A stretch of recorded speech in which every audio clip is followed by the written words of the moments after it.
Why does God give us His Holy Spirit? What difference does the Spirit make to our lives?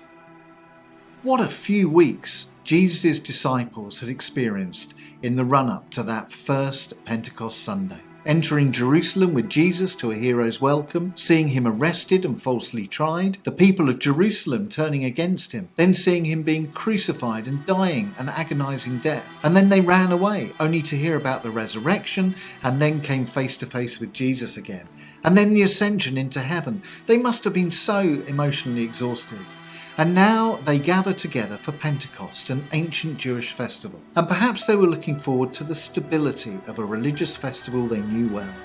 But God uses that moment to send the Holy Spirit upon them. A wind, like a tornado, fills the house. Tongues of fire rest on each believer, and they begin to speak uncontrollably in tongues. A bizarre scene, and the crowd thought they were drunk. But no, this is the outpouring of the Holy Spirit, the gift of God to the early church. And to us, of course. Well, why was the Holy Spirit given to them? And why does God give us the Holy Spirit? Well, it's a massive topic, and I just want to focus on two things today. Firstly, the Holy Spirit energizes us. Immediately after the story of Pentecost, the book of Acts tells us the story of how the early church grew into what would become a worldwide movement. The gift of the Holy Spirit was to energize that first group of believers, giving them the spiritual power to make an extraordinary difference in the world for God.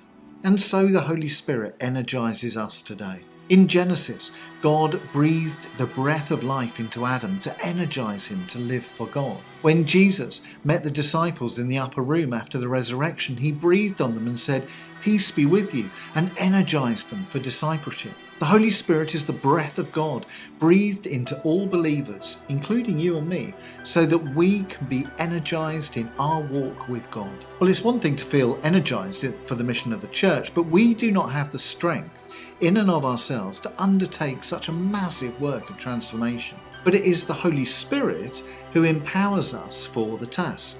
Just before Jesus ascended to heaven, he said to his disciples, "When the Holy Spirit comes upon you, you shall receive power."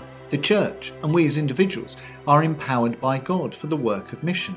Now, we need to be careful with this, because too often in history the church has abused its power in the world. There was a time when the church was one of the most powerful institutions in society, involved in political decisions, economic policy, the legal system, determining community values. But the church doesn't hold that sort of sway today.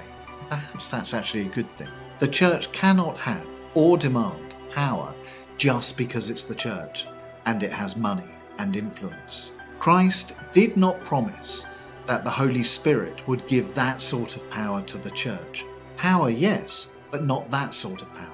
The power the church has is born out of brokenness, not strength. The power that the church has is a prophetic influence, not a dictatorial role. And so it's appropriate for us to seek power, but not the sort of power like that, but power that is born of weakness and utter reliance on the Holy Spirit. The type of power that shows the way of the cross as the way to life. So the Holy Spirit is the gift of energy. The Holy Spirit is the gift of power.